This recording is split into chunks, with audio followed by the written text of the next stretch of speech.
if I'm at home on a Saturday or Sunday, not working, who do I want to see? What's the role of a pundit? Yes. Before we start, tell us. It depends, doesn't it? I was always told when you first started that you have to tell the viewer something they can't see. Yeah. Which is difficult because you're dealing with an obviously very educated audience because, you know, people watch a lot of football, they play a lot of football. Then you've got the thing, do you ever worry when people, you know, have you ever said the thing where, well, what do you know? You didn't play the game. Mm-hmm. But you don't have to have played the game to understand football. But to actually have been in positions in important football matches to understand the pressures that you're going through, that's something that people can never understand unless you've lived through it. Yeah. But I started 2006, so then to now, the role of being a pundit has totally changed. In what way?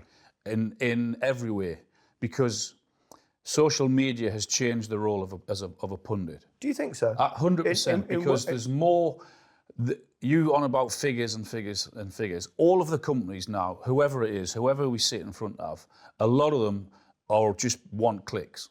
Yes. They just want, they've got so much creativity online, and it's a huge part of their business now. If you might deliver the best piece of analysis, and someone sat next to you will hammer someone and criticise someone, and that will be looked at as being more important, more relevant than the brilliant piece of analysis where you're telling the public something that they can't see, or the viewer that something they can't see. Will that be considered in your top 10?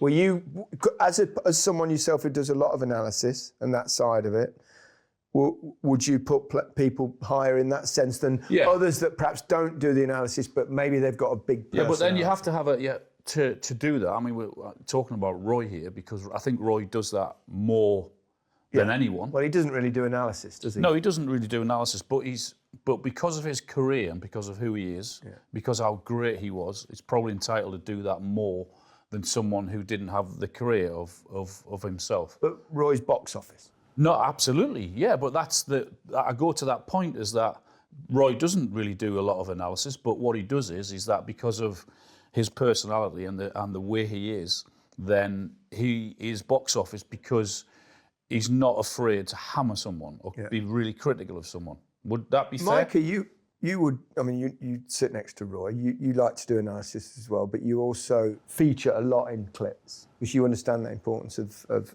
social media. Yeah. And you're obviously charismatic and very likeable, may I say. Here.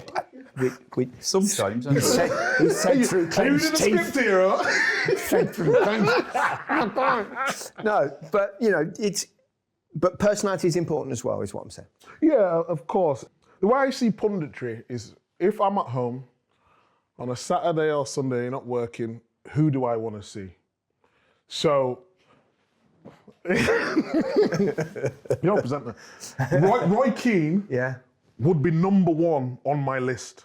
Okay. Because he's going to be honest, he's going to bring the drama, and he can do the analytical side if he wants, but a lot of the shows that he's on, a Sunday, is more about big debates. I knew we should have put Roy Keane in that top.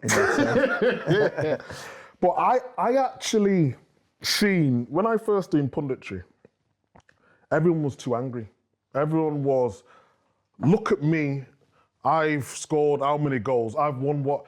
But for me, that was only one part of it. How can I come on TV and be relevant, but not be as great as Alan Shearer? So I went with more a light-hearted approach, sort of witty, and stayed within what I know I was good at. If I try to debate with Alan, I could be right, but because he's Alan Shearer, people online would say, oh, Micah doesn't know what he's talking about. So there's ways of doing things, and I thought the whole punditry scene needs lighting up, and that's why I think Ian Wright's brilliant. Yeah, see, there's the difference. When you started as being a pundit, and certainly when I started, online was never mentioned. No, never mentioned. Right. So what Mike has just said there, online you'll be trending, or you'll do who the 2006 or whatever it was. When did you start as a pundit? I did punditry for 2 or 3 years. 95? Yeah, so 95, 96 I did it, which was It didn't even. It wasn't even online. He thought he was on a train. Online, it's black and white telly.